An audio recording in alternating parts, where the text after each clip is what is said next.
Welcome friends, SSC exam preparation में आपका स्वागत है। जैसा कि आपको पता चल ही गया होगा, आज का हमारा टॉपिक है मेंसुरेशन यानी कि क्षेत्रमिति। इसके पहले हम इसके 3 और पार्ट्स देख चुके थे। तो फ्रेंड्स, जिन लोगों ने हमारे बाकी के पार्ट्स नहीं देखे हैं, वे प्लेलिस्ट में जाकर जरूर देखें। चैनल सब्सक्राइब जरूर करें और लाइक बटन पर क्लिक करें ताकि हमें पता चले कि आपको ये वीडियो अच्छी लगी। तो आइए स्टार्ट करते हैं आज का हमारा सबसे फर्स्ट क्वेश्चन यानी कि क्वेश्चन नंबर 24। ये क्वेश्चन हमारा कह रहा है किसी आयत की लंबाई तथा चौड़ाई का अनुपात 3:2 है तथा परिमाप 20 सेंटीमीटर है। आयत का क्षेत्रफल ज्ञात करें। ये इस क्वेश्चन में हमें किस चीज की बात की गई है? तो आयत की लंबाई और चौड़ाई की बात की गई है, परिमाप की बात की गई है, क्षेत्रफल की बात की गई है। तो सबसे पहले हमें जानना होगा कि आयत की लंबाई चौड़ाई ये सब होती क्या है। तो जैसे कि ये हमारा एक आयत है ABCD, इसमें ये जो हमारा होता है इसे हम लंबाई बोलते हैं और BC एंड AD जो होता है उसे चौड़ाई बोलते हैं। और आयत में दो आमने सामने की भुजा बराबर होती है, ये तो आपको पता ही होगा। उसके बाद हमें दिया गया कि इसका परिमाप के बारे में। तो आयत का परिमाप यानी कि पेरीमीटर होता क्या है? आयत का परिमाप यानी कि पेरीमीटर यानी कि P इक्वल टू होता है 2 × L + B। उसी तरह से फिर बात की गई है आयत की क्षेत्रफल की। तो आयत की क्षेत्रफल क्या होती है? यानी कि एरिया, जिसे हम A से डिनोट करते हैं। तो एरिया इक्वल टू होता है L × B। फिर हम आते हैं क्वेश्चन पे। क्वेश्चन हमारा कह रहा है कि किसी आयत की लंबाई तथा चौड़ाई का अनुपात 3:2 है, यानी कि L/B है हमारा 3:2। 3:2 में दिया गया हमारा लंबाई तथा चौड़ाई और उसका परिमाप दिया गया। तो 3:2 है तो हम मान सकते हैं कि हमारा लंबाई 3x है, चौड़ाई 2x है। हम ये मान सकते हैं लंबाई 3x एंड चौड़ाई 2x। फिर हमारा दिया गया कि इसका परिमाप 20 सेंटीमीटर है। तो पेरीमीटर 20 सेंटीमीटर दिया हुआ, बट पेरीमीटर का फॉर्मूला होता क्या है? 2 × L + B। तो 2 × 3x + 2x = 20 सेंटीमीटर। इसी तरह से हमने इसे सॉल्व किया तो हमारा है x = 2। x = 2 आया। फिर आयत की क्षेत्रफल हमें निकालना है, x = 2 है और आयत की क्षेत्रफल निकालना है। तो क्षेत्रफल निकालने के लिए किस चीज की जरूरत होती है? तो लंबाई और चौड़ाई की। तो हमें ना लंबाई मालूम है ना चौड़ाई मालूम है, पर हाँ लंबाई है 3x, चौड़ाई है 2x एंड x का वैल्यू हमें दे रखा है 2। तो लंबाई हो गया 3 × 2 यानी कि 6 सेंटीमीटर। उसी तरह से चौड़ाई के लिए 2x दिया गया तो x का वैल्यू पुट किया तो 2 × 2 यानी कि 4 सेंटीमीटर। तो हमें लंबाई भी मालूम चल गई, चौड़ाई भी मालूम चल गई। तो हम इसका क्षेत्रफल आराम से निकाल सकते हैं। एरिया इक्वल टू लंबाई गुना चौड़ाई इक्वल टू 6 × 4 यानी कि 24 सेंटीमीटर स्क्वायर। ऑप्शन नंबर ए। आइए इस क्वेश्चन को फिर से देखते थे। ये क्वेश्चन हमारा कह रहा था कि एक आयत है जिसके की लंबाई तथा चौड़ाई का अनुपात 3:2 है और उसका परिमाप 20 सेंटीमीटर है। तो आयत का क्षेत्रफल क्या होगा? तो हमने सबसे पहले माना कि उसकी लंबाई 3x है एंड चौड़ाई 2x है। उसके बाद इसका पेरीमीटर दिया हो गया था 20 सेंटीमीटर। तो यहाँ पे हमने लंबाई और चौड़ाई का वैल्यू डाल के x का वैल्यू निकाल दिया। उसके बाद लंबाई है 3x, तो x का वैल्यू अगर 2 है तो लंबाई हो जाएगा 6 सेंटीमीटर। उसी तरह से चौड़ाई हो गया 4 सेंटीमीटर। फिर हम जानते हैं कि आयत का क्षेत्रफल होता है लंबाई गुना चौड़ाई यानी 6 × 4 यानी 24 सेंटीमीटर स्क्वायर। ऑप्शन नंबर ए। नेक्स्ट है हमारा क्वेश्चन नंबर 25। एक आयत तथा वर्ग का परिमाप 160 मीटर है। आयत का क्षेत्रफल वर्ग के क्षेत्रफल से 108 मीटर स्क्वायर कम है। आयत की लंबाई ज्ञात करें। ये हमारा क्वेश्चन कह रहा है कि एक आयत है और एक वर्ग है। उसके बाद उसके परिमाप की चर्चा की गई है, उसके क्षेत्रफल की चर्चा की गई है। तो हमने आपको आयत के परिमाप और आयत के क्षेत्रफल के बारे में तो बताया, पर वर्ग के परिमाप, वर्ग के क्षेत्रफल के बारे में नहीं बताया। तो वर्ग का परिमाप यानी कि पेरीमीटर होता क्या है? 4a, जिसमें ये क्या होता है? उसकी साइड और पी से हो गया पेरीमीटर यानी कि परिमाप। उसी तरह से वर्ग के क्षेत्रफल की बात की जाए तो क्षेत्रफल यानी कि एरिया उसकी क्या होती है? एरिया उसकी होती है a²। एरिया क्या होती है? a²। उसके बाद हमें दिया गया है कि वो जो आयत है उसके आयत तथा वर्ग का परिमाप 160 मीटर है। तो हम यहाँ से आयत का भी परिमाप हमारा 160 मीटर दिया गया, वर्ग का भी, यानी 2 × L + B = 160 and L × B = 160। इस तरह से हम अगर करें तो हमारा L + B = हो गया 80। हम इसे कह सकते हैं B = 80 - L। उसी तरह से इस क्वेश्चन में L × B = 160 है। सॉरी, आयत का क्षेत्रफल होता क्या है? आयत का परिमाप होता क्या है? 4a = 160 दे रखा है। तो a = आ गया 40 सेंटीमीटर। सॉरी, a = आया 40 मीटर। फिर हमें दिया हुआ कि आयत का क्षेत्रफल वर्ग के क्षेत्रफल से 108 मीटर स्क्वायर कम है। तो आयत का क्षेत्रफल होता क्या, L इंटू बी इक्वल है वर्ग के क्षेत्रफल से 108 मीटर स्क्वायर कम, यानी कि वर्ग का क्षेत्रफल a स्क्वायर माइनस 108। उसी तरह से हमने यहाँ पे लंबाई के लिए लंबाई छोड़ दिया और चौड़ाई की जगह पर इसका वैल्यू पुट कर दिया 80 minus L equal to a square minus 108। इस तरह से हमने इसे सॉल्व किया तो ये हमारा 80l minus L square equal to a square minus 108। यहाँ से हम इसे टोटली सॉल्व करें तो यहाँ से हमें लंबाई की वैल्यू आ जाएगी। तो लंबाई होगी क्या, लंबाई इक्वल टू ए स्क्वायर का वैल्यू हमें दे रखा है, ए स्क्वायर इक्वल टू क्या दे रखा है 40 मीटर स्क्वायर, यानी कि 1600 माइनस 108। तो ये हमारा हो गया 80l minus L square equal to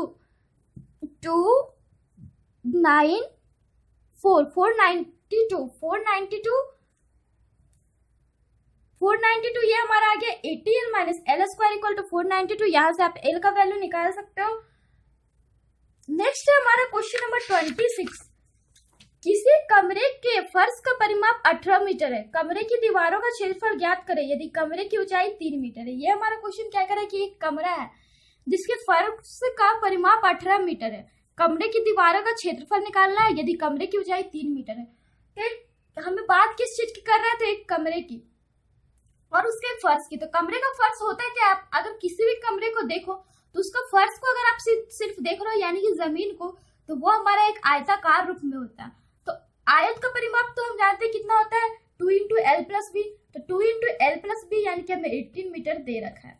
उसके बाद हमसे बोल रहा है कि कमरे की दीवारों का क्षेत्रफल निकालना है यदि कमरे की ऊंचाई 3 मीटर है। तो अगर कमरे की दीवारों की क्षेत्रफल मतलब क्या होगा कि उसका पूरा फर्श का परिमाप गुना ऊंचाई, फर्श का जो परिमाप हुआ गुना ऊंचाई, इसीलिए कमरे की दीवारों का क्षेत्रफल equal to 2 into L plus B into H equal to 2 into L plus B का वैल्यू है 18 इंटू एच का वैल्यू है 3। इस तरह से ये हमारा हो गया 54 मीटर स्क्वायर, यानी कि ऑप्शन नंबर सी। आइए इस क्वेश्चन को फिर से देखते हैं। ये क्वेश्चन हमारा कह रहा था कि एक कमरा है जिसके कि फर्श का परिमाप 18 मीटर है, कमरे की दीवारों का क्षेत्रफल ज्ञात करें यदि कमरे की ऊंचाई 3 मीटर है। तो कमरा का फर्श अगर आप सोचते हो तो कमरे का फर्श आप देख रहे हो इस आकार का होता है, कमरे का फर्श किस आकार का होता है, तो इस आकार का आप देख सकते हो, कमरे का फर्श इस आकार का होता है।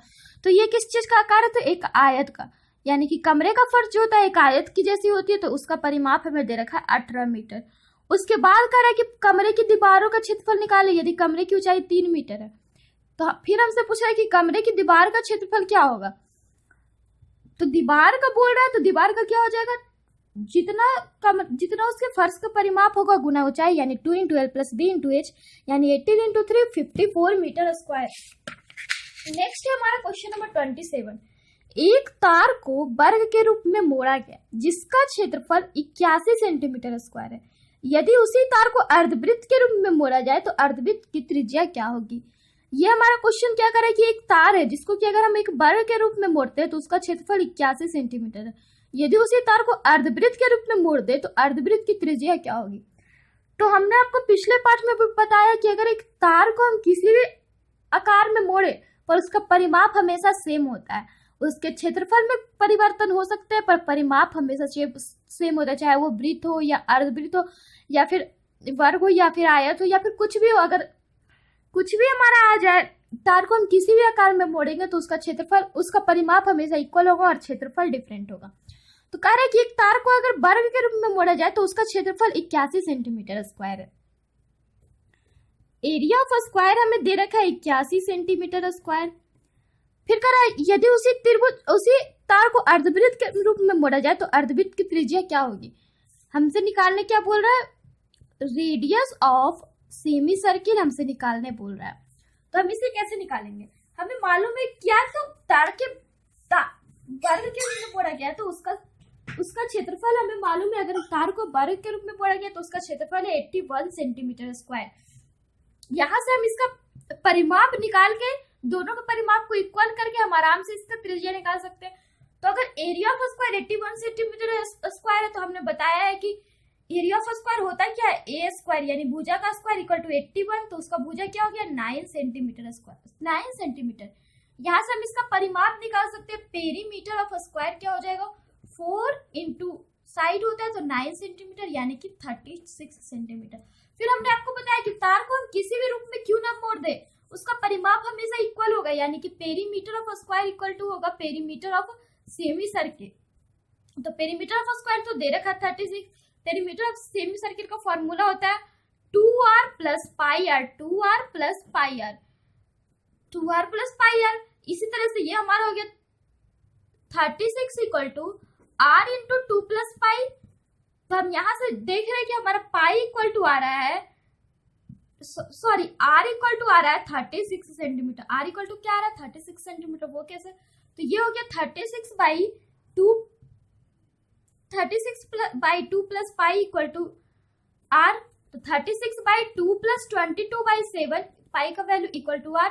तो ये हमारा हो गया 36 इंटू 7 बाई 14 प्लस 22, यानी कि 36 इक्वल टू r। इस तरह से हो गया r equal to 7 metre, sorry r equal to 7 centimetre, 7 centimetre. आइए इस क्वेश्चन को फिर से देखते थे। ये हमारा क्वेश्चन क्या करे कि एक तार को अगर वर्ग के रूप में मोड़ते हैं तो उसका क्षेत्रफल 81 सेंटीमीटर स्क्वायर है। यदि उसी तार को हम अर्धवृत्त के रूप में मोड़ते हैं तो उसकी त्रिज्या क्या होगी? तो हमें ना अर्धवृत्त की कुछ भी नहीं मालूम है, तो हम अर्धवृत्त के बारे में ना उसका परिमाप मालूम है, ना उसका क्षेत्रफल मालूम है, कुछ भी नहीं मालूम है, तो हम उसका त्रिज्या कैसे निकालेंगे? यहाँ पे हमें बस एक चीज दिया गया कि अगर उस तार को वर्ग के रूप में मोड़ते हैं तो उसका क्षेत्रफल 81 सेंटीमीटर स्क्वायर है। और फिर ये बात आपको हमेशा याद रखनी होगी कि तार को अगर हम किसी भी रूप में मोड़े तो उसका जो होता है परिमाप हमेशा इक्वल होता है।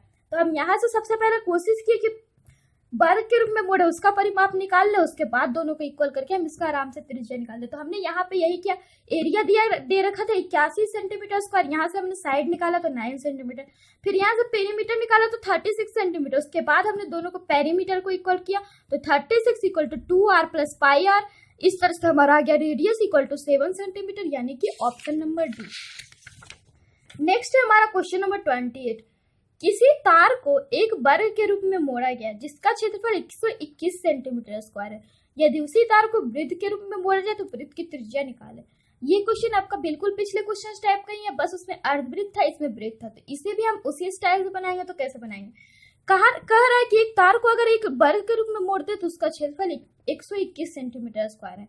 यदि उसी तार को वृत्त के रूप में मोड़े तब वृत्त की त्रिज्या क्या होगी? तो हमने सबसे पहले हमें दे क्या रखा है कि वर्ग का क्षेत्रफल 121 सेंटीमीटर स्क्वायर। तो हमने यहाँ से इसकी भुजा निकालने की कोशिश की ताकि हम इसका पेरीमीटर निकाल सके। तो भुजा आ गया √121 सेंटीमीटर, यानी 11 सेंटीमीटर हमारा भुजा हो गया। तो हमारा यहाँ से परिमाप क्या हो जाएगा? परिमाप यानी कि perimeter of square equal to 4a equal to 4 into 11 centimetre, यानी कि 44 सेंटीमीटर हमारा आ गया पेरीमीटर।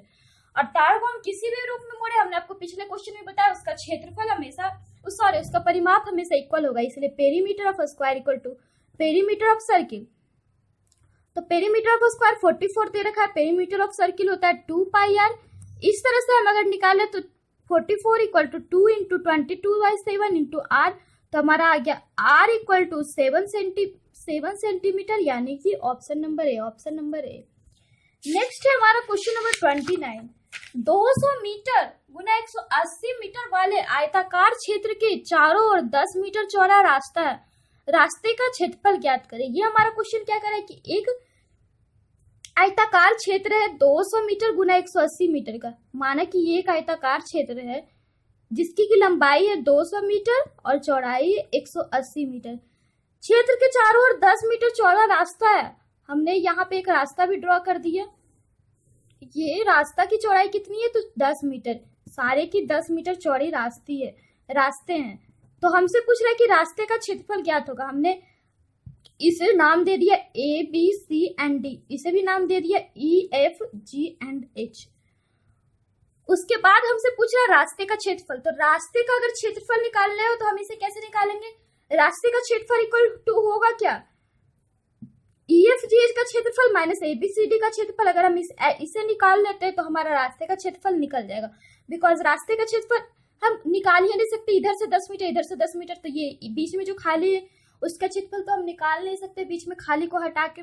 इसलिए रास्ते का क्षेत्रफल कैसे निकालेंगे? तो एरिया ऑफ EFGH का क्षेत्रफल माइनस एरिया ऑफ ABCD, ये दोनों का अगर क्षेत्रफल का जो अंतर होगा वो हमारा क्या होगा? रास्ते का क्षेत्रफल, यानी कि area of path, area of path यानी कि रास्ता निकालना हो रास्ते का क्षेत्रफल, तो वो होगा EFGH का क्षेत्रफल माइनस ABCD का क्षेत्रफल, तो इक्वल टू हो गया EFGH में हमारा लंबाई कितनी हो गई और चौड़ाई कितनी होगी, तो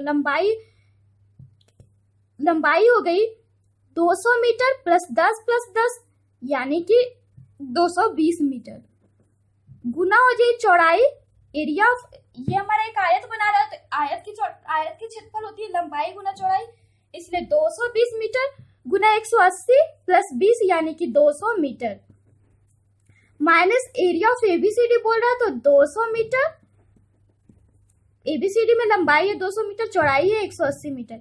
इस तरह से हमने इसे सॉल्व किया तो ये हमारा आ गया 44,000 metre square minus 36,000 metre square, यानी कि कितने हो गए, तो 8,000 मीटर स्क्वायर, ऑप्शन नंबर ए।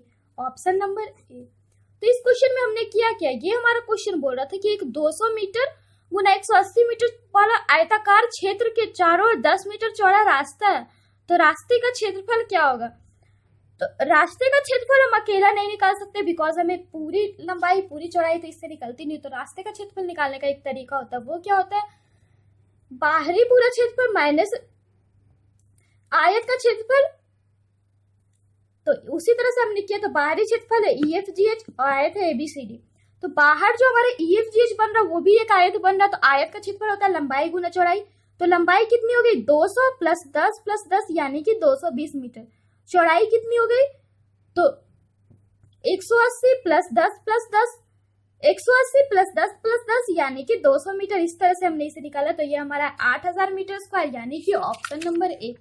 नेक्स्ट है हमारा क्वेश्चन नंबर 30, 8 सेंटीमीटर त्रिज्या वाले वृत्त के अंदर बने वर्ग का क्षेत्रफल ज्ञात करें। ये हमारा क्वेश्चन करें कि एक 8 सेंटीमीटर त्रिज्या वाला वृत्त है, उसके अंदर अगर एक वर्ग बना तो उसका क्षेत्रफल क्या होगा, तो यहाँ पे हमने एक वृत्त बनाया जिसका कि हमें त्रिज्या दे रखी है 8 सेंटीमीटर, त्रिज्या दे रखा है 8 सेंटीमीटर, इसके अंदर बोल रहा है कि एक वर्ग है, तो हमने यहाँ पे एक वर्ग ड्रॉ किया, ये हमारा हो गया एक वर्ग, तो हमसे पूछ रहा है इसी वर्ग का क्षेत्रफल, इसके अंदर जो वर्ग बना है उस वर्ग का क्षेत्रफल, तो हम देख रहे हैं कि इस वर्ग में अगर ये हमारा केंद्र हो और इसकी त्रिज्या दी गई है 8 सेंटीमीटर, तो ये हमारी 8 सेंटीमीटर हो गई, तो ये भी हमारी 8 सेंटीमीटर हो गई, ये भी हो गई हमारी 8 सेंटीमीटर, तो हम कह सकते हैं कि वृत्त के अंदर जो हमारा स्क्वायर बनता है उसका डायगोनल, ये हमारा AC है क्या, उस वर्ग का डायगोनल है, तो यानी कि उसका डायगोनल बराबर है होगी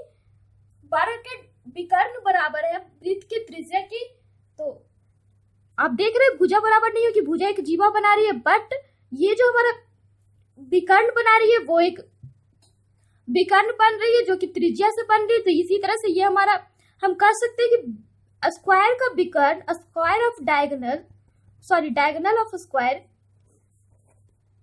डायगोनल ऑफ स्क्वायर इक्वल है हमारे किसके, तो डायमीटर ऑफ सर्किल के, आप इस फिगर में देख सकते हैं, ये हमारा हो गया 8 सेंटीमीटर प्लस 8 सेंटीमीटर यानी कि डायमीटर, तो जो हमारा डायगोनल ऑफ स्क्वायर यानी कि स्क्वायर का विकर्ण है वही सर्किल का व्यास है, तो ये हमारा हो गया 16 सेंटीमीटर यानी कि वर्ग का विकर्ण हो गया 16 सेंटीमीटर।